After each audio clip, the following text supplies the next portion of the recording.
Sixth standard Tamil ஃபுல்லாக revise பண்ணி முடிச்சாச்சு. இப்போ செவன்த் ஸ்டாண்டர்டுக்கு வந்திருக்கோம். செவன்த் ஸ்டாண்டர்ட் டேர்ம் 1 பார்க்க போகிறோம். எங்கள் தமிழ் இதிலே கல்லுன்னு வருதா. ஸோ நாமக்கல் கவிஞர், ஓகேவா. அருள் நெறி அறிவை தரலாம், வானொலியாம் தேன்மொழியாம், அருள் வானொலி, அப்புறம் மலை கல்லன், கல் மலை இதெல்லாம். அதுக்கப்புறம் என் கதை, சங்கு இதெல்லாம் வந்துருச்சுனாலே நாமக்கல் கவிஞர் வே ராமலிங்கனார் அப்படின்ற மறந்துடக்கூடாது. நாமக்கல் கவிஞர் வே ராமலிங்கனார் வந்து ஒரு காந்திய கவிஞர், ஓகேவா. காந்திய நிறைய கல்லால் அடிபட்டிருப்பார். ஸோ காந்திய கவிஞர், தமிழ்நாட்டின் முதல் அரசவை கவிஞர். நிறைய அடி வாங்கினா தான் முதல் அரசவை கவிஞர் ஆகும். கண்ணதாசன் கூட அரசவை கவிஞர் தான், பட் வந்து முதல் அரசவை கவிஞர் யார் அப்படின்னா கல்லால் அடிவாங்க. நாமக்கல் கவிஞர் தமிழ்நாட்டின் முதல் அரசவை கவிஞர். திரும்ப கத்தி ரத்தம்னு வந்தாலும் நாமக்கல் கவிஞர். கத்தியின்றி ரத்தமின்றி யுத்தம் ஒன்று நடக்குது அப்படின்னு சொல்லிட்டு அந்த பாடல் எழுதுனதும் யாருன்னா நாமக்கல் கவிஞர். அடுத்து ஒன்றல்ல ரெண்டல்ல அப்படின்னா உடுமலை நாராயண கவி. சரியா, அவர் வந்து உடுமலை நாராயணர், அவரை ஞாபகம் வச்சுக்கணும். ஒன்றல்ல ரெண்டல்ல அப்படின்னு சொல்லிட்டு உடுக்கை ஆட்டிக்கிட்டே உடுமலை ஆட்டிக்கிட்டே நாராயண கவி. சரியா, உடுமலை நாராயண கவி தான் வந்து நாராயணர் தான் பகுத்தறிவு அவ்வளோ அதிகம். ஸோ அவருக்கு பகுத்தறிவு கவிராயர். சரியா, ஒன்றல்ல ரெண்டல்ல எழுதுனது உடுமலை நாராயண கவி. முல்லைக்கு தேர் கொடுத்தான் அப்படின்னு சொல்லிட்டு வரிசையாக வரும். நாட்டுப்புற இசை எளிமையான கவிதைகளாக மாற்றுறதுல இவர் வந்து ஸ்பெஷலிஸ்ட். நாட்டுப்புற இசையை எளிமையான கவிதைகளாக, நாராயணர்னாலே எளிமை தான். ஸோ அடுத்து ஒப்புமை அப்படின்னா இணை. முகில்னா மேகம், மேதினா உலகம். மேதினா மேகம்னு போட்டக்கூடாது, மேதினா உலகம், முகில்னா மேகம், உபகாரினா வள்ளல், இசைப்பாடல்னா பரிபாடல். பரிபாடலில் ஃபுல்லாக இசைப்பாடலாக தான் இருக்கும். முல்லைக்கு தேர் கொடுத்தவர் பாரி, சொல்லுக்கு தலை கொடுத்தவன் குமணன். ஓல்டு கொஸ்டினில் வரும். அதியமானதான் அவ்வைக்கனி, ஆயினா பொதிகை ஆயக்குடி மன்னன். பொதிகையில் இருக்க ஆயக்குடி மன்னன் தான் ஆய். ஓரினா கொல்லிமலையோட தலைவன், வல்வில் ஓரி. அடுத்து ஃப்யூச்சரில் வரும், நிறையா இதெல்லாம் வரும், ஓகேவா. அடுத்து இலக்கிய வடிவம் அப்படின்றது வந்து நிறைய இலக்கிய வடிவங்களாக இருக்கும். இதெல்லாம் நமக்கு தெரிஞ்சது. புனிதம், விடுகதை தான் டிஃப்ரெண்ட்டாக இருக்கும். விடுகதையும் ஒரு இலக்கிய வடிவம்னு சொல்கிறாங்க, புனிதம் ஒரு இலக்கிய வடிவம். இது திரும்ப இருக்கு பார்த்துடலாமா. ஒன்றல்ல ரெண்டல்னா உடுமலை நாராயண கவி, பகுத்தறிவு கவிராயர், நாட்டுப்புற இசையை எளிமையான கவிதைகளாக மாற்றுவார். ஒப்புமைனா இணை, முகில்னா மேகம், மேதினா உலகம், உபகாரினா வள்ளல். அடுத்து இசைப்பாடல்னா பரிபாடல் தான். முல்லைக்கு தேர் கொடுத்தது பாரி, சொல்லுக்கு தலை கொடுத்தது குமணன், அதியமானா அவ்வைக்கனி, அவ்வை வந்து கனி கொடுத்தது, அதிகமான அவ்வைக்கு கனி கொடுத்துருப்பாரு. ஆயினா பொதிகை ஆயக்குடி மன்னன். அடுத்து ஊரினா கொல்லிமலை தலைவன், வல்வில் ஓரி. அடுத்து இலக்கிய வடிவம் வந்து புனிதமும் விடுகதையும் இலக்கிய வடிவம். அடுத்து பேச்சு மொழியும் எழுத்து மொழியும். பேச்சு மொழியும் எழுத்து மொழியும். பேசுவது கேட்பது ரெண்டுமே முதல் நிலை அப்படின்னு சொல்கிறாங்க. எழுதுவது படிப்பது தான் இரண்டாம் நிலை. பேசுவது கேட்பது முதல் நிலை, எழுதுவது படிப்பது இரண்டாம் நிலை. பேசுவதும் கேட்பதும் தான் உண்மையான மொழி அப்படின்னா இது அடுத்த நிலை அப்படி சொல்கிறாங்க. எக்ஸ்ட்ராவாக எண்ணப்படுவது, நினைக்கப்படுவது, கனவு இதெல்லாம் வந்து மொழியின் நிலைகள். ஸோ மு வரதாசன் வந்துக்கிட்டே இருக்கே அப்படின்ற மாதிரி மு வரதராசனார் தான் இதெல்லாம் சொன்னது. பேசுவது கேட்பது முதல் நிலை, எழுதுவது படிப்பது ரெண்டாவது நிலை, எக்ஸ்ட்ரா எண்ணப்படுவது நினைக்கப்படுவது கனவு இதெல்லாம் மொழியோட நிலைகள். இது வந்து உண்மையான நிலை, உண்மையான மொழி, இது அடுத்த நிலை, இது வந்து ஒரு நிலைகள். சொன்னது மு வரதராசனார். எடுத்தல் படுத்தல் நலிதல் உழப்பில் அப்படின்னு சொல்லிட்டு இதெல்லாம் சொன்னது நன்னூல். எடுத்தோமா படுத்தோமா இப்போ நல்லா படிச்சுட்டு தூங்கினோமா அப்படின்ட்டு இருக்கிறது வந்து நல்ல ஒரு பழக்கம். ஸோ நன்னூல். பேச்சுலாம் உலக வழக்கு, எழுத்து வந்து இலக்கிய வழக்கு. பேச்சு எழுத்துக்கு ரெண்டுக்கும் டிஃப்ரென்ஸ் இருக்கும், அதுக்கு பேர் தான் இரட்டை வழக்குன்னு சொல்கிறாங்க. தொல்காப்பியர் உலக வழக்கு செய்யுள் வழக்கு அப்படின்னு சொல்கிறார். இலக்கிய வழக்கு பதிலாக செய்யுள் வழக்கு அப்படின்னு சொல்கிறார். கேட்டல் பேசுதல் முதல் நிலை, அது வந்து தாய்மொழி, குழந்தை தாயிட்ட வந்து கற்றுக்குது. இரண்டாம் நிலை வந்து மற்ற லாங்குவேஜஸ் எல்லாமே இரண்டாம் நிலை அப்படின்றாங்க. தமிழ் வந்து இரட்டை வழக்கு மொழி, நிறைய டிஃப்ரென்சஸ் வந்து இருக்குது. ஸோ அதனால் தமிழ் வந்து ஒரு இரட்டை வழக்கு மொழி தான். பேசுகிறதுக்கும் எழுதுறதுக்கும் நிறைய டிஃப்ரென்ஸ் இருக்குன்றாங்க. எளிய நடையில் தமிழ் நூல் எழுதிட வேண்டும், இலக்கண நூல் புதிதாக படைத்திட வேண்டும், செந்தமிழை செழுந்தமிழாய் ஆற்ற வேண்டும். இதெல்லாம் சொன்னது யாருன்னா பாவேந்தர் பாரதிதாசன். ஓகேவா. எளிய நடையில் தமிழ் நூல் எழுதிட வேண்டும், இலக்கண நூல் புதிதாக படைத்திட வேண்டும், செந்தமிழை செழுந்தமிழாக மாற்றிட வேண்டும், எல்லாம் சொன்னது பாரதிதாசன். அடுத்து குற்றிய லுகரம். குற்றிய லுகரம் அப்படின்றது குசுடு துபுரு வந்து குற்றிய லுகரம். அதாவது தனிக்குறிலாக இல்லாமல் அதோட தனிக்குறலாக இருக்கக்கூடாது, ஒரே ஒரு லெட்டர் இருக்கக்கூடாது, ஒரு 2 லெட்டர் இருக்கலாம், இல்லை நெடிலாக இருக்கலாம். அது கூட குசுடு துபுரு சேர்ந்து வந்ததுன்னா அது குற்றிய லுகரம். ஓகேவா. குற்றிய லுகரம்னா என்னென்னா கொஞ்சம் குறுகி ஒலிக்கும். ஸோ அதோடைய மாத்திரையை விட அளவு கம்மியாக ஒலிக்கும். குற்றிய லுகரம் வந்து 6 வகைப்படும். நெடில் தொடர் குற்றியலுகரம், குறில் தொடர், உயிர் தொடர், வன்தொடர், மென்தொடர், இடைத்தொடர் குற்றியலுகரம் அப்படின்னு சொல்லிட்டு 6 வகைப்படும். ஸ்டார்டிங்லேயும் வந்து நடுவுலையும் ஒரு டேப்லெட்டாக வந்து இது ஒலிக்கும் அப்படி சொன்னாங்க. அதாவது அடுத்து முற்றிய லுகரம். முற்றிய லுகரம் அப்படின்னா தனிக்குறில். இப்போ நம்ம தனிக்குறில் வரக்கூடாதுன்னு சொன்னோம். இப்போ தனிக்குறில் வந்துருச்சுன்னா அது வந்து குறி ஒலிக்காது, அதே அளவு தான் ஒலிக்கும். ஸோ முற்றிய லுகரம். தனிக்குறிலுக்கு அடுத்து குசுடுதுப்புறம் வந்துச்சுன்னா ஃபுல் டேப்லெட், ஒரு டேப்லெட் ஒலிக்கும். புகு, பசு, விடு எக்ஸாம்பிள். மாவு, 7 இதெல்லாம் வந்து ஒரு டேப்லெட்டு. இது வந்து குசுடுதுப்புருவே இல்லை, அதனால இது வந்து ஒரு டேப்லெட் தான், குறையாது. இது குசுடுதுப்புரு தான், பட் இருந்தாலும் அதுக்கு முன்னாடி ஒரு அதாவது குறில் மட்டும்தான் இருக்குது, அதனால இது வந்து ஒரு டேப்லெட்டில் ஒலிக்கும் அப்படின்னு சொல்கிறாங்க. அடுத்து குறில். குறிலுக்கு எக்ஸாம்பிள் வந்து கரம். இது வந்து ஓல்டு கொஸ்டினில் இருக்குது. அக்கேனம் எதை குறிக்கும் அப்படின்னா வந்து ஆயுதெழுத்து. அந்த மாதிரி குறில்னா கரம், அகரம், இகரம், நெடில்னா கான். சரியா? கரம், காரம் அப்படின்றது காரம் வந்து குறிலுக்கும் நெடிலுக்கும் காமனாக வரும். ஸோ குறில்னா கரம், அகரம், இகரம், நெடில்னா கான், ஐகான், அவுகான். குறில் அண்ட் நெடில் ரெண்டுக்கும் காமனாக வரக்கூடியது காரம். காரம் எல்லாத்துக்கும் போடலாம், காரம் நல்லா தான் இருக்கும். அந்த மாதிரி. அடுத்த ஆயுத எழுத்துனா கேனம், அக்கேனம். ஓகேவா? இவ்வ தொடர்ந்து குற்றியலுகரம் வந்து இல்லை. எதை தொடர்ந்து குற்றியலுகரம் இல்லை? இவ்வக்கு அப்புறம் குற்றியலுகரம் வராது. எதுக்கப்புறம் குற்றியலுகரம் வராது அப்படின்னு கேட்டு 4 ஆப்ஷன் கொடுத்துருப்பான். இம்புக்கு அப்புறம் குற்றியலுகரம் வராது. அப்புறம் வந்து சூடு ரு, சூடு ரு அப்படின்னு எண்டாகிறதுக்கு இல்லை வந்து இடைத்தொடர் குற்றியலுகரம் வராது. இடையில் சுடர் வராது, சுடர் சுற்றும். இடையில் வச்சோம்னா சுற்றும், ஆனால் இடைத்தொடர் குற்றியலுகரம்னா சுடுரு வராது. ஓகேவா? அடுத்து குற்றிய லிகரம். குற்றிய லிகரம் 2 இடத்துல வரும். யகரமில் அப்புறம் மியா. யகரம், மியா. குற்றிய லிகரம் இதுலேயே இருக்குல்ல, ஸோ ய மியா. வரகு ப்ளஸ் யாது, வரகி யாது, வருதா? வரகு ப்ளஸ் யாது, வரகியாது. ஒரு டேப்லெட் இருக்குது, அரை டேப்லெட்டாக இருக்கும். கேள் ப்ளஸ் மியா, கேன்மியா. செல் ப்ளஸ் மியா, சென்மியா. ஓகேவா? உரைநடை வழக்கில் இல்லை. இலக்கியத்தில் மட்டும்தான் இப்படி குற்றியலுகரம் இதெல்லாம் வந்து இலக்கியத்தில் மட்டும்தான் இருக்குது. உரைநடை வழக்கில் இல்லவே இல்லை. நல்லது. தனிக்குறில் ப்ளஸ் குசுடுதுபுரு சேர்ந்தால் அது முற்றியலுகரம் பார்த்தா ஃபுல் டேப்லெட் வரும். அதே இது தனிக்குறில் இல்லாமல் குசுடுதுபுரு எண்டிங்கில் வந்துச்சுன்னா அது குற்றியலுகரம் அரை டேப்லெட் வந்து குறைச்சி ஒலிக்கும், மாத்திரை அளவு குறைஞ்சி ஒலிக்கும். அடுத்து வறுமொழியில் வந்து யாவோ மியாவோ இருந்துச்சுன்னா அது குற்றிய லிகரம். உகரம் இகரமாக சேஞ்ச் ஆகும். ஸோ குற்றிய லிகரம் அரை டேப்லெட் தான் ஒலிக்கும். அதுக்கு பேர் குறுமை ப்ளஸ் இயல் ப்ளஸ் உகரம். குறுமை ப்ளஸ் இயல் ப்ளஸ் இகரம். குற்றிய லுகரம், குற்றிய லிகரம். அடுத்து மதகுன மதகு தாங்கிய பலவை. கப்பல். எழுத்திலக்கணம்னா ஆர்த்தோகிராஃபி. எழுத்திலக்கணம் ஆர்த்தோகிராஃபி. அடுத்து வந்து கிளிக்கண்ணி, காடு. காடில் வந்து கிளிக்கண்ணி அப்படின்றது வந்து நமக்கு கொடுத்துருக்காங்க. எழுதுனது சுரதா. ஓகேவா?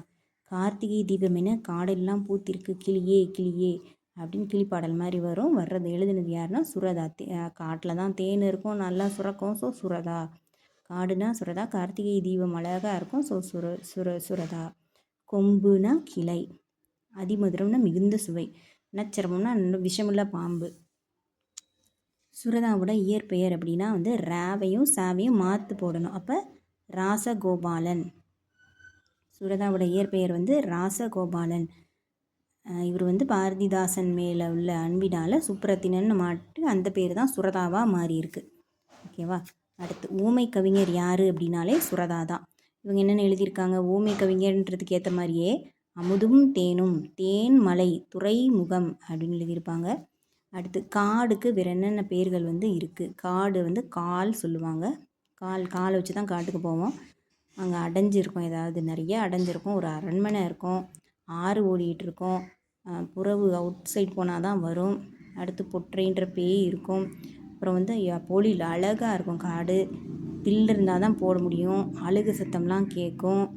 அதுக்கப்புறம் வந்து இயற்கையோடு ஒன்றிணைஞ்ச மாதிரி இருக்கும். பழம் இருக்கும் அங்கே, முள்ளம்பழம்லாம் இருக்கும். அடுத்து வந்து வில்லுலாம் யாருனாலும் எப்போனாலும் விடுவாங்க. அப்புறம் வந்து விடர், யாரையாவது கூப்பிட்டு போய் விட்டுருவாங்க அங்கே. அடுத்து வயலும் இருக்கும். வியல் அது ஞாபகம் வச்சுக்கிறதுக்கு சொல்கிறேன். வயலும் அங்கெல்லாம் இருக்கும் காட்டுக்குள்ளே. அப்புறம் முதைனா முள் குத்திரும், முளை முள். அப்புறம் வந்து இரும்பு இருக்கும் அங்கே, ஏதாவது சுரந்துக்கிட்டு இருக்கும். அதுக்கப்புறம் வந்து கொச்சைனா புறவழியில் வந்து இருக்கும். அப்புறம் வந்து பொதி மூட்டையெல்லாம் தூக்கிட்டு போவாங்க அந்த வழியாக. திரும்ப முள் இருக்கும். அரிக்கிற மாதிரி அரிப்பூச்சிலாம் இருக்கும். அதுக்கப்புறம் வந்து அரல். ஏன் அரல் அப்படின்னா இந்த அறம் படத்தில் கூட ஒரு குழந்தை விழுந்துடும். ஸோ அந்த மாதிரி காட்டுக்குள்ளே தான் போகும் அரல். அப்புறம் பதுங்கி இருக்கிறதுக்கு காடு தான். கணையம், ஏவுகணை கூட அங்கே வச்சுருப்பாங்க, கணையம். ஓகேவா? இது காடுக்கு வேறு என்னென்ன பேர்கள் இருக்குது? கால் வச்சு போவாங்க, அடைச்சி வச்சுருவாங்க, அரண்மனை இருக்கும், ஆறு ஓடும், புறம் போகிறது, பொற்றை அது. அப்புறம் வந்து பொழில், அழகான பொழில், தில் இருக்கணும், அழுக சத்தம் கேட்கும், இயற்கையோடு ஒன்றி இருக்கும், பழம் இருக்கும், முலாம்பழம் இருக்கும், வில் விடுவாங்க, யாராவது போய் விட்டுருவாங்க, வயல் இருக்கும், முள் இருக்கும், இரும்பு இருக்கும், சுரக்கும், பொச்சை இருக்கும், பொதி கொண்டு போவாங்க, முள் இருக்கும், அரிக்கும். அடுத்து அறம் படத்தில் வர்ற மாதிரி அடுத்து பதுங்கி இருப்பாங்க, ஏவுகணை வச்சுருப்பாங்க. நெஞ்சில் உரமின்றி வஞ்சனை செய்தாயே கிளியே அப்படின்னு பாட்டு பாடினது வந்து பாரதியார். ஓகேவா? அப்படியே நிற்கட்டும் அந்த மரம், ராஜ மார்த்தாண்டம். ஊரின் வடகொடியில் அந்த மரம் தாத்தாவின் தாத்தா காலத்தில் வச்சதான். கொல்லிப்பாவை சிற்றிதழ். இது வந்து ராஜா மார்த்தாண்டம் எழுதினது ராஜா. அப்படியே நிற்கட்டும் அந்த மரம், ராஜா சொல்கிற மாதிரி இருக்கும். ஸோ ராஜ மார்த்தாண்டம். இது வந்து கொல்லிப்பாவை சிற்றிதழ். யார் கொல்லிப்பாவை பட்டுச்சோ இப்படி ஆயிடுச்சு அப்படின்னு ராஜா கவலைப்படுறாரு. கொல்லிப்பாவை சிற்றிதழ். கொங்கு தேர் வாழ்க்கை. அவர் கொங்கு தேரில் வாழ்ந்துக்கிட்டு இருந்தார் அவர் ராஜா வாழ்க்கை கொங்கு தேர் வாழ்க்கை. கொப்புக்கள் விலக்கி மேய்ப்பனை சிராய்ப்பதிலே கருவ முட்கள் அப்படின்னு சொல்லிட்டு இந்த காலத்து கவிதை மாதிரி இருக்கும். எழுதுனது கலாப்பிரியா. குழந்தை வளர்த்து பறவை மட்டும் வானம் தானாக உருவானது. இதுவும் குழந்தை வந்து வரைந்து பறவை மட்டும் தான் வந்து குழந்தை வளர்ந்துச்சான். வானம் தானாக உருவானது. இது சொன்னதும் கலாப்பிரியா. அடுத்து நாவற்பழம். இதில் கம்பேரிசன் வரும். நாவற்பழம், கோழி குண்டு. ஓகேவா? உதலை முறை அப்படின்னு கம்பேரிசன் வரும் பாடலில் வர்றது. அடுத்து வந்து விலங்குகளின் உலகம். விலங்குகளின் தமிழ்நாட்டு 2வது பெரிய காப்பகம் எதுனா முண்டாந்துறை. ஏஷியாவில் வந்து ஆசிய யானை, ஆப்பிரிக்க யானை ரெண்டும் இருக்கும். ஆண் யானைக்கு தந்தம் இருக்கும், பெண் யானைக்கு தந்தம் இருக்காது. இதில் வந்து ரெண்டுக்குமே தந்தம் உண்டு. ஒரு நாள் 250 கிலோ புல் சாப்பிடுமா, 65 லிட்டர் தண்ணி குடிக்குமா. இதுக்கு கண் பார்வை ரொம்ப கம்மியாக, கேட்கும் திறன் மூப்ப சக்தி தான் அதிகம். தமிழ்நாட்டில் வனக்கல்லூரி வந்து மேட்டுப்பாளையத்தில் இருக்குது, கோயம்புத்தூரில். அடுத்து வந்து கோயம்புத்தூர் தமிழ்நாடு வேளாண் யூனிவர்சிட்டி வந்து இருக்குது. இளநிலை வனவியல் ஃபாரஸ்ட்ரி, பிஎஸ்சி ஃபாரஸ்ட்ரிக்கு வந்து அதுவும் வந்து கோயம்புத்தூரில் இருக்குது. முதுநிலை வனவியல் வந்து எம்எஸ்சி ஃபாரஸ்ட்ரி ரெண்டுமே இருக்குது. அடுத்து கரடி வந்து ஒரு அணை துண்ணி, கரையான் தான் அதுக்கு ரொம்ப பிடிக்கும். 160 கிலோகிராம் எடை வரை இருக்கும். புலி வந்து நைட்டில் மட்டும்தான் வேட்டையாடும். ப்ரெக்னென்ட் ஆன டைகர் வந்து 90 நாட்களே வந்து 2லேருந்து 3 குட்டி வந்து போட்டுருமா. 2 வருஷம் வளர்த்துட்டு வருமா. காட்டின் வனத்தின் குறியீடே புலி தானா. இது ஒரு பண்புள்ள விலங்காம். அடுத்து சிங்கம். ஆசிய சிங்கம், ஆப்பிரிக்க சிங்கம். ஸோ ஆசிய சிங்கம் வந்து குஜராத்தில் இருக்க கிர் சரணாலயத்தில் மட்டும்தான் இப்போ ஆசிய சிங்கம் இருக்குது. காட்டுக்கு அரசன் வந்து சிங்கம். ஆனால் இயற்கை விஞ்ஞானிகள் எப்படி கருதுறாங்கன்னா புலியை தான் கருதுறாங்களாம். இந்தியாவில் வந்து சருகுமான், மிலாமான், வெளிமான், புள்ளிமான் இதெல்லாம் இருக்குது. புள்ளிமான் ரொம்ப அழகாக இருக்கும். சருகுமான், மிலாமான், வெளிமான். இல்லையா? அடுத்து வந்து இந்திய வனமகன். இந்திய வனமகன் வந்து அஸ்ஸாமில் இருக்க ஜோர் விராட் வந்து இந்த ஜோர் விராட் அப்படின்ற இடத்த சேர்ந்த ஜாதவ் பயேங் அப்படின்றவர் தான் இந்தியாவின் வனமகன். ஏன் அப்படி அழைக்கிறாங்க அப்படின்னா, பிரம்மபுத்திரா ஆற்றுக்கு நடுவில் ஒரு பெரிய தீவையே இவர் உருவாக்கியிருக்காரு. சமூக காடு வளர்ப்பு திட்டத்தில் 3 வருஷம் சேர்ந்து இருந்தார். மூங்கில் காடுகளாக வந்து அங்கே வளர்த்துட்டு இருந்திருக்காரு. அஸ்ஸாமில் வந்து அக்ரிகல்ச்சர் யூனிவர்சிட்டி ப்ரொஃபஸராக இருந்த ஜாதுநாத்திட்ட போய் வந்து கேட்குறப்போ ஒரு மண்ணின் தன்மையை வளப்படுத்தணும்னா மண்புழு, அப்புறம் வந்து சேப்பு கட்டெரும்பெல்லாம் போடணுன்னே அதெல்லாம் போட்டு இவர் வந்து ஒரு காட்டையே உருவாக்கியிருக்காரு. யானைகள் உள்ள காடு தான் வளமான காடுன்னு சொல்லுவாங்க. அங்கே யானையும் வந்திருக்கும். ஸோ 2012 ஜவஹர்லால் நேரு யூனிவர்சிட்டி வந்து ஜாதவுக்கு இந்திய வனமகன் அப்படின்ற பட்டம் கொடுக்குது. 2012 ஜவஹர்லால் நேரு யூனிவர்சிட்டி வந்து ஜாதவுக்கு வந்து இந்திய வனமகன் அப்படின்ற பட்டம் வந்து கொடுக்குது. 2015 வந்து இந்தியா பத்மஸ்ரீ அவார்டு வந்து அவருக்கு கிடைக்கிது. அடுத்து கவுஹாத்தி பல்கலைக்கழகத்தில் மணிப்பூர் முனைவர் பட்டம் கிடைக்கிது. 2012 வந்து இந்திய வனமகன் அப்படின்னு சொல்லிட்டு அவார்டு கொடுக்குறாங்க. சில பேர் வந்து காலேஜ் முடித்த டைம் அந்த 2012 இருக்கும். ஸோ இந்திய வனமகன் அப்படின்னு திட்டத்துக்கு கூட கொடுக்குறாங்க.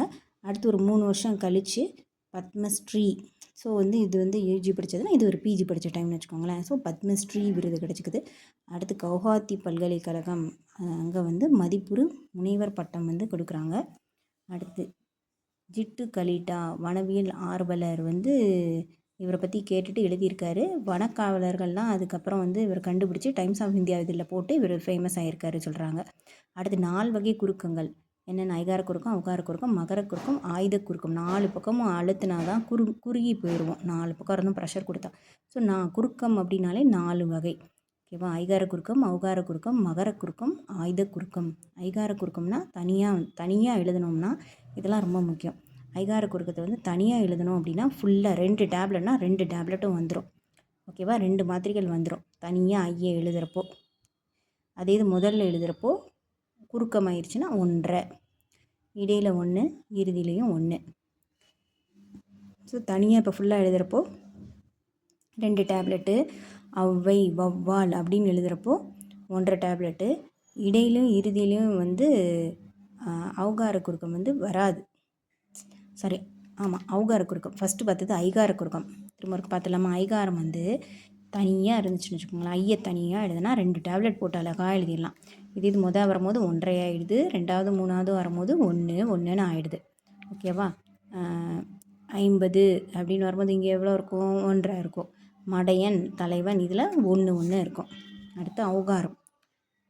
ஔகாரம் அப்படின்றப்போ தனியாக 2 டேப்லெட் வரும். ஔவை, வௌவால் அப்படின்றப்போ இதில் மாதிரியே 1.5 ஆயிடுது. இடையிலும் இறுதியிலும் அவ்வுன்னு முடிகிற மாதிரி ஒன்றுமே இருக்காது இல்லையா? ஸோ இதுதான் வரும். ஸோ இடையிலும் இறுதியிலும் வராது. அடுத்து மகர குறுக்கம். மகரம்க்கு அப்புறம் ஒரு வகரம் வந்துச்சுன்னா, மகரம் முடியுது, கரெக்டாக மகரம் முடியுது. அடுத்து ஒரு வகரம் வந்துச்சுன்னா, இது வந்து மகரம் ஆல்ரெடி புள்ளி வச்சு எடுத்து அரை மாத்திரை, அது இன்னும் குறைஞ்சி 1/4 மாத்திரை ஆயிரும். அப்புறம் உவ்வு வந்துச்சுன்னா 1/4 மாத்திரை ஆயிரும். அடுத்து போலும் வந்து போன், மருளும் வந்து மருண் அப்படின்னு மாறும்போது 1/4 மாத்திரையாக மாறுது. அடுத்து ஆயுத எழுத்தில் வந்து எப்படி மாறுதுன்னா, முள் ப்ளஸ் தீது முக்டீது, கல் ப்ளஸ் தீது கஹ்ரீது, பக்ரீது. இதெல்லாம் வந்து 1/4 மாத்திரையில் மாறுது. இதெல்லாம் எக்ஸாம்பிள் ஆயுத குறுக்கத்துக்கு. அடுத்து வனப்பாதுகாவலர் அப்படின்னா ஃபாரஸ்ட் கன்சர்வேட்டர். வனப்பாதுகாவலர் ஃபாரஸ்ட் கன்சர்வேட்டர். ஓமைனா பேரபிள், ஃபாரஸ்ட்ரினா வனவியல், ஜங்கிள்னா காடு, பயோடைவர்சிட்டினா பல்லுயிர் மண்டலம். அடுத்து திருன்ற அடைமொழி வந்து யூஸ் பண்ணப்பட்ட முதல் நூல் எது அப்படின்னா திருக்குறள். அறம் வந்து 38, பொருள் 70, இன்பம் வந்து 25, மொத்தம் 133 அதிகாரம். அடுத்து புலி தங்கிய குகை. சரி, இது கூட கேட்டிருக்காங்க எத்தனாவது பாடல் அப்படின்னு. இதெல்லாம் பார்த்துக்கிறது நல்லது. 86வது பாடல். புறநானூரில் இது வந்து ஒரு அம்மா பாடுற மாதிரி பாட்டு.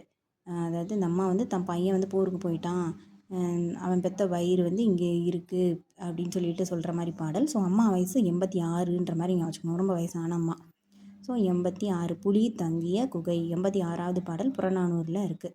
புறநானூறு எடுத்துக்கிட்டு சொன்னது அதுதான் எழுதியிருக்கு. சிற்றில் நற்றுண் பற்றி நின்மகள் கற்கை புலி சேர்த்து போகிய கல்லலை போல ஈன்ற வயிறோ போர்கன்னு யாண்டுனா எங்கே, யாண்டு எங்கே. இது வந்து காவர் பெண்டு. எழுதினது வந்து காவர் பெண்டு. சோழ மன்னன் போரவை கோப்பெரும் நற்கிள்ளியின் செவிலித்தாய். நற்கிள்ளி வைப்பார் புலவர். நற்கிள்ளியின் செவிலித்தாயாக இருந்தவர் தான் Khawar bend. So Khawar bend எழுதின பாடல் தான் வந்து புலி தங்கிய குகை.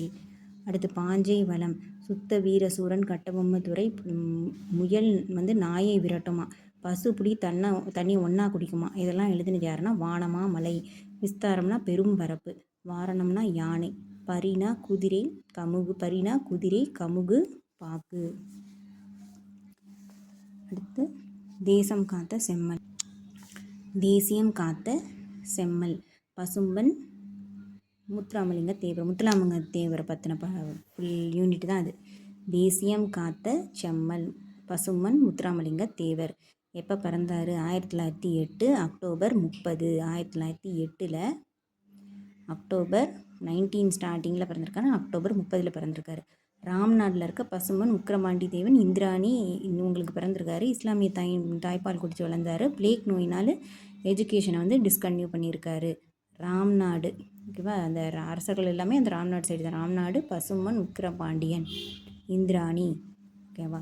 அடுத்து சுத்த தியாகி அதாவது பசுமண்ணை வந்து சுத்த தியாகி அப்படின்னு சொன்னது யார் அப்படின்னா பெரியார். சரி, ஒருத்தர் தியாகி அப்படின்னு சொல்கிறதுக்கு பெரிய மனசு வேணும். ஸோ பெரியார், அதனால் சொல்கிறேன். சுத்த தியாகி முத்துராமலிங்க தேவர் வந்து சுத்த தியாகி அப்படின்னு சொன்னது பெரியார். பிரிட்டிஷ் வாய்ப்பூட்டு சட்டம் வந்து போட்டுச்சு. நார்த்தில் வந்து பாலகங்காதர திலகருக்கு போட்டுச்சு. அதே மாதிரி சவுத்தில் வந்து இவருக்கு போட்டிருக்கு. அடுத்து தேசியம் காத்த செம்மல், தேசத்தையே காத்துட்ருக்காரு அப்படின்னு சொல்லிகிட்டு இருந்தது வந்து கல்யாண சுந்தரனார். அரசியல் குரு யாருன்னா நேதாஜி. இவருக்கு அரசியல் குரு வந்து மங்கச்சிங்கம் நேதாஜி. வாய்ப்பூட்டு சட்டம் வந்து திலகர். அரசியல் குரு தான் நேதாஜி. நிறைய பேருக்கு குரு நேதாஜியாக தான் இருப்பார். ஸோ அந்த மாதிரி இவருக்கும் நேதாஜி. ஓகேவா. 1939 செப்டம்பர் 6 நேதாஜி வந்து மதுரைக்கு வந்திருக்காரு. எப்போ? 1939. 1919 காந்தி வந்தார். 1939 நேதாஜி வந்திருக்காரு. ஆக்சுவலி வந்து மதுரைக்கு அவர் வந்தது 21, 1921 வரும். ஸோ தமிழ்நாட்டுக்கு அவர் வந்தது 1919, இவர் வந்தது வந்து 1939. இந்திய தேசிய இராணுவத்தின் தேவர் வந்து நிறைய தமிழ் மக்களை சேர்த்துருக்காரு. நேதாஜி ஃபேனில் அவர். ஸோ அதனால் என்ன பண்ணி இந்திய தேசிய இராணுவத்தில் நிறையா பேரை சேர்த்து விட்டுருக்காரு தமிழர்களை. இண்டிபெண்டன்ஸ்க்கு அப்புறம் நேதாஜி அப்படின்ற பேரில் ஒரு இதழ் நடத்தியிருக்காரு.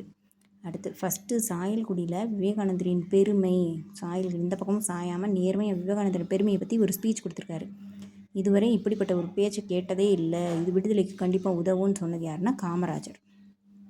சரியா. காமராஜர் வந்து விருதுநகர்லேருந்து சாயல்குடிக்கு போய் அங்கே வந்து இவரோட பேச்சை விவேகானந்தரின் பெருமை பற்றி பேசியிருக்காரு. அதை கேட்டுட்டு இதுவரை இப்படிப்பட்ட பேச்சை கேட்டதே இல்லை, விடுதலைக்கு இது உதவும்னு காமராஜர் சொல்லியிருக்காரு. அக்டோபர் 30 பசும்பொன் தமிழ்நாடு அரசோட அரசு விழா எல்லா வருஷமும் அந்த அக்டோபர் 30 ஆகிட்டாலே ஃபுல்லாக ரஷ் ஆயிரும் அந்த தீபாவளி டைம் ஒட்டி. ஸோ வந்து தமிழ்நாடு அரசு விழா ஒவ்வொரு வருஷமும் எடுக்குது. பசும்பொன்னுக்காக தமிழ்நாடு அரசு எடுக்குது. தமிழ்நாடு சட்டமன்றத்தில் திருவுருவப்படம் அவர் சிலையே வந்து ஊர் முழுக்க வச்சுருப்பாங்க. ஸோ வந்து சட்டமன்றத்துலேயும் ஒன்று வச்சிடுறாங்க. சென்னையில் வந்து ஸ்டாச்சு மாதிரி வச்சுருக்காங்க. சட்டமன்றத்தில் திருவுருவப்படம். ஓகேவா. நாடாளுமன்றத்தில் சிலை. சரியா. சட்டமன்றத்தில் என்ன பண்ணுறாங்க? திருவுருவப்படம். நாடாளுமன்றத்தில் சிலையே வச்சுட்டாங்க. அடுத்து 1995 தபால் தலை வந்து அவர் இதில் வெளியிடுறாங்க. சரியா. அடுத்து தேவரை பற்றி யார் சொல்லியிருக்கா? ஃபஸ்ட்டு பெரியார் சொல்லியிருக்காரு. பெரியார் என்ன சொன்னார்? சுத்த தியாகி அப்படி சொன்னார். அடுத்து அண்ணா வந்து என்ன சொல்லியிருப்பாங்கன்னா தென்னாட்டு சிங்கத்தின் முழக்கம் போல் இருக்கும் அப்படின்னு அண்ணா சொல்கிறார். அண்ணா அந்த சிங்கம் படம்னா சூர்யா நடித்ததில்ல, அண்ணன் தம்பி இருப்பாங்கள்ல சூர்யா, அவன் சிறுத்தை நடிச்சிருக்காரு கார்த்திக். ஸோ வந்துட்டு அண்ணா தம்பினாலே சிங்கம்னு ஞாபகம். ஸோ தென்னாட்டு சிங்கத்தின் முழக்கம் போல் இருக்கும் அவர் பேசுகிறது அப்படின்னு சொன்னது யாருன்னானே அண்ணான்னு ஞாபகம் வந்துடணும். சரியா. அடுத்து இவர் பேசுகிறது உள்ளத்திலிருந்து வருவதில்லை, உதடுகள்லேருந்து வருது, அது வந்து ராஜ இது கிடையாது அப்படின்ற மாதிரி ராஜாஜி சொன்னதான் ஞாபகம் வச்சுக்கணும். இப்படி உள்ளத்திலிருந்து வர்றது, உதடுகள்லேருந்து. ராஜாக்கள்லாம் என்ன பண்ணுவாங்க? உதட்டிலேருந்து நிறையா சொல்லி தான் ஆகணும் அவங்க போஸ்ட்டை காப்பாற்றிக்க. பட் அதுக்கு ஆப்போசிட்டாக வந்து இவர் இருந்திருக்கார். ஓகேவா. அடுத்து விட்டல்பாய் வல்லபாய் பட்டேல் அப்படி மாதிரி இவர் பேசுகிறாரு அப்படின்னு சொல்லிட்டு வட இந்திய இதழ்களும் வந்து இவர் என்ன பண்ணியிருக்கு? பாராட்டியிருக்கு. ஸோ பெரியார் சொன்னது பார்த்தாச்சு, அண்ணா சொன்னது பார்த்தாச்சு, காமராஜர் வந்து இந்த அவையில் பேசினார். அடுத்து ராஜாஜி சொன்னது பார்த்தாச்சு. கல்யாண சுந்தரனாரும் என்ன சொன்னார்? இவர் வந்துட்டு தேசியம் காத்த செம்மல் சொன்னார்ல, காத்தது. அடுத்து வந்து வட இந்தியர்களும் என்ன சொல்லியாச்சு பார்த்தாச்சு. அடுத்து ஊவேசா பற்றி தான், தமிழ் தாத்தா பற்றி தான் காந்தி சொல்லியிருப்பார், இவர் நிழலில் நான் இருக்கணும் அப்படின்னு சொல்லிட்டு. அதுக்கப்புறம் வந்து பாரதியை பற்றியும் காந்தி சொல்லியிருப்பார், இவர் தமிழ் கவிஞர், இவரை பாதுகாக்கணும் அப்படின்னு சொல்லிட்டு. ஸோ யார் என்னென்ன சொல்கிறாங்கன்னு கொஞ்சம் டீட்டெயிலாக பார்த்துக்கணும். அடுத்து 1937 சட்டமன்ற தேர்தல் நடக்குது. அங்கே வந்து ராமநாத கிங்காக இருந்த சண்முக ராஜேஸ்வர சேதுபதி இருக்கார் இல்லையா, அவரை இவர் வந்து வெற்றி பெற்றுட்டாருன்றாங்க. ஆக்சுவலி அதை வந்து ஒரு லண்டனில் பாரிஸ்டரில் இருக்க டிகே தங்கமணி என்ன சொல்கிறாருன்னா, ராம்நாட்டில் தேவர் சக்ஸஸும் பொப்புலிக்கு அகைன்ஸ்டாக கிரி வெற்றி பெறுவார் அப்படின்றதும் வந்து ரொம்ப எக்ஸ்பெக்டடாக இருந்தது அப்படின்னு சொல்லிட்டு தங்கமணி சொல்கிறாரு. அடுத்து 1946 வந்து நிறைய காம்படிஷன் இருந்தப்பையும் வின் பண்ணிட்டார். அதுக்கப்புறம் 52, 57 சட்டமன்ற நாடாளுமன்ற தேர்தல்களில் வந்து 52, 57 வந்து வின் பண்ணியிருக்காரு. அடுத்து 62 வந்து நாடாளுமன்றத்தில் வந்து ஹெல்த் இஷ்யூ வந்து அவருக்கு இருந்திருக்கு. 62 போட்டிடுறப்போ அப்படி இருந்துமே வந்து பரப்புரை இல்லாமையே வந்து அவர் சக்சீட் ஆகியிருக்காரு. அடுத்து பிரிட்டிஷ் வந்து குற்றப்பரம்பரை சட்டம் வந்து உருவாக்கியிருக்கு. அது வந்து கமுதி 1934 அதுக்கு எதிர்ப்பு மாநாடு வந்து நடத்தி 1948 கேன்சல் பண்ணியாங்க. என்ன இருந்தாலும் இண்டிபெண்டன்ஸ் கிடச்ச பிறகு தான் அந்த 48 குற்றப்பரம்பரை சட்டம் வந்து சால்வ் ஆகிருக்கு. கமுதியில் வந்து 1934 எதிர்ப்பு மாநாடு வந்து அவர் நடத்தியிருக்கார். 34 நடத்தி 48 கேன்சல் ஆகிருக்கு. அடுத்து 39 என்ன பண்ணியிருக்காரு, மதுரை வைத்திய ஐயர் நுழைவு போராட்டம், கோயிலில் வந்து நுழைவு போராட்டம் வந்து நடத்தியிருக்காரு. மதுரை வைத்தியநாத ஐயர் நுழைவு போராட்டம். ஜமீன் விவசாயிகள் சங்கத்துக்காக உழுபவருக்கே நிலம் சொந்தம் அப்படின்னு சொல்லிட்டு தான் ஓன் அக்ரிகல்ச்சர் லேண்டான 31 சிற்றூரில் இருக்க லேண்டை வந்து அந்த ஒர்க்கர்ஸ்க்கு வந்து கொடுத்துருக்காரு. அடுத்து பாரத மாதா கூட்டுறவு பண்டக சாலை, இது வந்து சரியான விலையை நிர்ணயிக்கணும் அப்படின்னு சொல்லிட்டு எப்போவுமே இந்த தேவர் சிலைக்கு முன்னாடி நிறைய கடையாக போட்டிருப்பாங்க. ஸோ அந்த மாதிரி பாரத மாதா கூட்டுறவு பண்டக சாலைக்கு சரியான விலை ஃபிக்ஸ் பண்ணது தேவர் தான். ஏன்னா யாருன்னு மறந்துடும் நமக்கு அந்த எக்ஸாம் டைமில். பாரத மாதா கூட்டுறவு பண்டக சாலை சரியான விலை நிர்ணயம் பண்ணது யார் அப்படின்னா தேவர். ஓகேவா. அடுத்து 1938 மதுரையில் 23 தொழிற்சங்க தலைவர் நூற்பாலை இந்த ஜீவானந்தம் வந்து தொழிற்சங்க தலைவர் கரெக்டாக. ஸோ அவரோட இணைந்து போராட்டம் வந்து நடத்தியிருக்காரு. எப்போ அப்படின்னா 1938 நடத்தியிருக்காரு. ஸோ அதுக்காக வந்து 7 மாதம் ஜெயிலுக்கும் போயிருக்காரு. உழவர்களுக்காக வந்து ராஜபாளையத்தில் மாநாடு நடத்தியிருக்காரு. ராஜபாளையத்தில் உழவர்களுக்காக ஒரு மாநாடு நடத்தியிருக்காரு. லேடி ஒர்க்கர்ஸ்க்காக மகப்பேறு ஊதியத்துடன் விடுப்பு, அந்த மாதிரி. எங்கென்ன ஜெயிலுக்கு போயிருக்காரு அப்படின்னா அலிப்பூர் ஜெயில், அமராவதி, தாமோ, கல்கத்தா, சென்னை, வேலூர் எல்லா ஜெயிலுக்கும் போயிட்டு வந்திருக்காரு. அவர் வாழ்ந்து 20,075 நாட்கள், அதில் 4,000 நாட்கள் ஜெயிலில் இருந்திருக்காரு. 5ல் 1 பங்கு வாழ்க்கை ஜெயிலில் தான் கழிச்சிருக்காரு சொல்கிறாங்க. 2ஆம் உலக போகிறப்போ அவர் தாமே இராணுவ சிறையில் வந்து இருந்திருக்காரு. இருந்திருக்காரு. அடுத்து 1936, 1955 2 டைம் வந்து பர்மாவுக்கு வந்து அந்த புத்த பிட்சுக்கள் அந்த இதில் ஜாயின் பண்ணுறதுக்காக போயிருக்காரு. அங்கே வந்து உயர்ந்த மனிதர்களுக்கெல்லாம் மரியாதை கொடுக்கறதுக்காக பெண்களோட கூந்தலை நடப்பாங்களாம். அதுக்கு வந்து இல்லை வேண்டாம் அப்படின்னு சொல்லியிருக்காரு. அவங்கள அப்படி பண்ணக்கூடாது, மரியாதையை நடத்தணும்னு சொல்லிட்டு. ஸோ எந்த வருஷம் போயிருக்காரு அப்படின்னா 1936, 1955. இவர் ஒரு முருக பக்தர். 1963 அக்டோபர் 30 இறந்து போகிறாரு. பிறந்த டேட்டும் அக்டோபர் 30, இறந்ததும் அக்டோபர் 30. ஸோ 1908 1963 வரைக்கும் இருந்திருக்காரு. அடுத்து கப்பலோட்டிய தமிழர் யார்? வ.உ. சிதம்பரனார். கடற்கரையினிலே, இதை எழுதினது யாருன்னா ராபி சேது. ஓகேவா. கொற்கை துறையோட வழித்தோன்றலாம் அந்த தூத்துக்குடி துறைமுகம் நகரம். பாண்டியன் மீன் கொடி வந்து ஒரு காலத்தில் பறந்துக்கிட்டு இருந்துச்சு. வசூலிய வாழ்வாரே வாழ்வார் சொன்னது வந்து திருவள்ளுவர். அடுத்து சுதேச கப்பல் கம்பெனி வந்து தலைவர் யாருன்னா பாண்டித்துறை. இது உருவாக்குனவர் வ.உ.சியாக இருந்தாலும் தலைவர் வந்து இப்போ காசுலாம் கொடுத்தவர் பாண்டித்துறை. செயலர் தான் வ.உ.சி. வெள்ளோட்டம் கொழும்பு துறையை நோக்கி வந்து பார்க்கப்பட்டது. அதை வந்து ஸ்டாப் பண்ணிட்டாங்க, இவர் ஜெயிலில் போட்டாங்க. ஓகேவா. ஸோ ஜெயிலிருந்து அவர் எழுதுறது ஆக்சுவலி வந்து ஜெயிலிருந்து வந்து அவர் இந்த பீச்சில் நின்று பேசுகிற மாதிரி எழுதினது வந்து ராபி சேது. வந்தே மாதரம் சொன்னது நேதாஜி. சுதந்திரம் எனது பிறப்புரிமை அடைந்தே தீர்வுன்னு சொன்னது திலகர். வந்தே மாதரம் என்போம் மாநில தாயை வணங்குவது என்ன, மாநிலம் அப்படின்னு பேசிட்டாலே பாரதி. அடுத்து சிதம்பரனார் பிரசங்கத்தையும் பாரதி பாட்டும் கேட்டால் பிணம் கூட உயிர் பெற்று எழுந்து நிற்கும். இது சொன்னது யார் அப்படின்னா இது ஓல்டு கொஸ்டினில் இருக்குது. சிதம்பரனார் பிரசங்கம், பாரதி பாட்டு கேட்டால் பிணம் கூட உயிர் பெற்று நிற்கும்னு சொன்னது இரட்டை ஆயுள் தண்டனையாக கொடுத்தது சிதம்பரனாருக்கு. இரட்டை ஆயுள் தண்டனை கொடுத்த அந்த நீதிபதியே சொல்லியிருக்கார். யாருன்னா பின்ஹே. 6 வருஷத்தில் வந்து கோவை ஜெயில், அதுக்கப்புறம் வந்து கண்ணனூர் ஜெயில், இதிலெல்லாம் இருந்திருக்காரு. கோவை ஜெயில், கண்ணனூர் ஜெயிலில் இருந்திருக்காரு. சிறைச்சாலையை தவச்சாலையாக மாற்றினேன், விடுதலைக்கான அந்த அருந்தவமாக அதை நினச்சேன். ஜெயிலர் வந்து இவருக்கு அட்வைஸ் பண்ணியிருக்காரு, உன் அப்பனுக்கும் நான் புத்தி செல்வேன்னு திட்டி அனுப்பிச்சிருவார். அடுத்து வந்து இவர் லாயராக வந்து ஒர்க் பண்ணியிருக்காரு. யார்? வள்ளல் பாண்டித்துறைக்கு கீழே. அவருக்கு தமிழ் நூல்கள்லாம் எழுதியிருக்காரு. அடுத்து செக்கிழுத்ததை மறக்க வைத்தது செந்தமிழே, கைத்தோல் உறிஞ்சதை மறக்க வச்சது கன்னித்தமிழ், தொல்காப்பியத்தால் தொல்லை மறந்தேன், இன்னிலையால் இன்னல் மறந்தேன் அப்படின்னு சொல்லிட்டு இதெல்லாம் சொல்கிறாரு. ஜெயிலில் பட்ட கஷ்டத்தை வந்து மறந்தேன் இதனால் அப்படின்ட்டு. அவர் ஜெயிலில் இருந்திருக்கும்போது என்ன பண்ணியிருக்கேன்னா ஆலன் அப்படின்றது மனம் போல் வாழ்வு அந்த நூலை வந்து டிரான்ஸ்லேட் பண்ணியிருக்காரு. அடுத்து உயர் நூல்கள் எது? மெய்யறிவு, மெய்யிரம், இதெல்லாம் பெரிய பெரிய நூலாக இருக்கும். ஸோ அதை சின்ன நூலாக தமிழ்தாய் கையுறை மாதிரி மாற்றியிருக்காரு. அடுத்து பாயக்கண்டது அந்நீர் வெள்ளம், பனியை கண்டது வெள்ளையர் உள்ளம் அப்படின்னு சொல்லிட்டு சொல்கிறதும் வ.உ. சிதம்பரனார். ராபி சேது, இதெல்லாம் இதில் எழுதின ராபி சேது யார் அப்படின்னா சொல்லின் செல்வர். ராபி சேதுனா விக்ரம் நடித்தது. பொன்னியின் செல்வர் ஞாபகம் வச்சுக்கோங்க. சொல்லின் செல்வர்னா பொன்னியின் செல்வமும் யார் நடித்தது? விக்ரம் நடித்தது. ஸோ ராபி சேது அப்படின்னா சொல்லின் செல்வர்னு அழைக்கப்படுறாரு. எதுகை மோனை வச்சு பேசுகிறதுல வந்து இவர் உரைநடைக்கு எதுகை மோனை கொண்டு வந்தது இவர் தான்.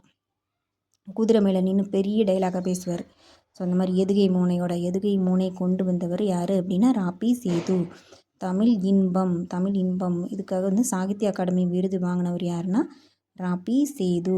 இன்பம் ஓகேவா. பொன்னியின் செல்வத்தில் வந்து இன்பமாக இருப்பார். தமிழ் இன்பம். அடுத்து ஆற்றங்கரையினிலே எப்படி இந்த சேது படத்தில் கொஞ்சம் மென்டல் ஆயிடுவார்ல. ஸோ வந்து ஆற்றங்கரையில் போய் நிற்பார், கடற்கரையில் போய் நிற்பார். ஊர் பேர் எதுவுமே தெரியாது, தமிழகம் ஊரும் பேருமே தெரியாது. அதே இது பொன்னியின் செல்வரில் எப்படி இருப்பார்? விருந்து அவருக்கு கிடைக்கும். மேடையிலலாம் வந்து போய் பேசுவார். இந்த ஆடியோ லான்ச்சப்பெல்லாம் மேடையில் எல்லாரும் பேசுவாங்கள்ல, நம்ம மேடை பேச்சு. ஆற்றங்கரையினிலே கடற்கரையினிலே தமிழகம் ஊரும் பேரும் தெரியாமல் இருந்தவர். இதில் விருந்து அப்புறம் வந்து மேடை பேச்சு அப்படின்னு அமைஞ்சிருச்சு. தமிழ் இன்பம் தான் சாகித்ய அகாடமி விருது. அடுத்து வழக்கு 2 வகைப்படும். ஒன்று வந்து இயல்பு வழக்கு, தகுதி வழக்கு. இயல்பு வழக்கு 3 டைப். இலக்கணமுடையது, இலக்கண போலி, மருவு. ஓகேவா. தகுதி வழக்குனா இடக்கரக்கல், மங்களம், குழுவு, குறி.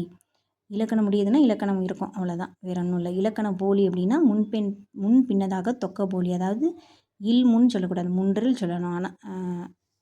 ஆனால் வந்து என்ன சொல்கிறோம்? ஸோ இந்த மாதிரி மாறி வர்றது. ஓகேவா. முன் வந்து முன்றில் அப்படின்னு சொல்கிறோம். கிளை நுனி கிளை அப்படி சொல்லணும். புறநகர், கால்வாய், தசை, சதை தான் சொல்லணும். அடுத்து கடைக்கண், வாயில், வாயில் சொல்கிறோம். ஸோ இதெல்லாமே எடுத்து மருவு மொத்தமாக சேஞ்ச் ஆகி வர்றது. ஸோ வாசல், வாயிலும் இல்லை இல்வாயும் இல்லை. வாசல், தஞ்சாவூர், தஞ்சை, நெல்லை, கோவை, குடந்தை, எந்தை, போது, சோனாடு இது எல்லாமே மருவு.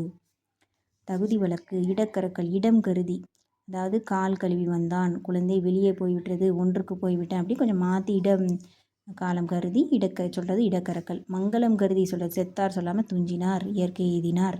இப்போ இயற்கை எய்தினான்னு சொல்கிறோம். ஓலைனா திருமுகம், கருப்பாடுனா வெள்ளாடு, விளக்கை அணைனா விளக்கு குளிரவை, சுடுகாடுனா நன்காடு. சரி, ஓலை அப்படின்னா திருமுகம், முகத்தை பார்த்து பேசுகிற மாதிரி. அடுத்து குழுவு குறினா பொன்னை, பரி, பொற்கொள்ளர் பேசுகிறது. ஆடையை காரைன்னு யானை பாகர்கள் வந்து சொல்லுவாங்க. இல்லை போலி அப்படின்னா போல இருத்தல். போலினா போல இருத்தல். முதற் போலி, இடைப்போலி, கடைப்போலி. ஃபஸ்ட்டு இயல்பு வழக்கு பார்த்தோம். இலக்கணமுடையது, இலக்கண போலி, மருவு. ஸோ அதில் வந்து முன்பின்னதாக துக்க போலி பார்த்துட்டோம். தகுதி வழக்கு இது போலினாலே என்னென்னா போல இருத்தல். ஸோ முதற் போலி, இடைப்போலி, கடைப்போலி. முதற் போலினா ஃபஸ்ட் லெட்டர் மட்டும் மாறி வரும். பைசல், மைஞ்சு, மையல், பையல், மஞ்சு, மயல் அப்படின்றது மைன்னு முதல் எழுத்து மாறி வந்தால் முதற் போலி, இடை எழுத்து மாறி வந்தால் இடைப்போலி, கடைசியாக அகம் வந்து அகன், நிலன், முகன், பந்தர், சாம்பர் இப்படி மாறி வந்துச்சுன்னா கடைப்போலி மோஸ்ட்லி அக்ரிணையில் தான் வரும். கடைப்பொடியில் வந்து வந்து இன்னா மாறுது, வந்து இர்ரா மாறுது இல்லையா. ஸோ இது வந்து மனம், லாரி எப்படின்னு ஞாபகம் வச்சுக்கலாம். ஸோ வந்து மனம் படத்தில் லாரியில் ஏறி போவாங்க ஒரு இடத்துக்கு. ஸோ அந்த மாதிரி ஞாபகம் வச்சுக்கிட்டிங்கன்னா கடைப்பொடிக்கு. முற்றுப்பொலின்னா எல்லாமே மாறிடுது. 5 வந்து அதாவது 5ன்றது 5ன்னு மாறுறது. ஓகேவா. இப்படி போடுறது முற்றுப்பொலி. ஓகேவா. அடுத்து இது வந்து புக் பேக்கில் இருக்கிறது. மூதறிஞர் ராஜாஜி, வீரமங்கை வேலு நாச்சியார், வெள்ளையர் எதிர்த்த தீரன் வந்து சின்னமலை, கொடி காத்தது வந்து குமரன், திருப்பூர் குமரன், எளிமையின் இலக்கணம் கக்கன், தில்லையாடி வள்ளியம்மை, பாட்டுக்கு தலைவன் வந்து பாரதி, கல்லுக்கடை மறியல் பண்ணது யாருன்னா நாகம்மை, மணியாட்சியின் தியாகி வாஞ்சிநாதன், கதைப்பாடல்கள் இங்கிலீஷில் பேலட், எலோக்யூஷன் அப்படின்னா பேச்சாற்றல், ஸ்லோகன்னா முழக்கம். ஓகேவா. அடுத்த செகண்ட் டேர்ம் வந்து அடுத்த வீடியோவில் பார்க்கலாம்.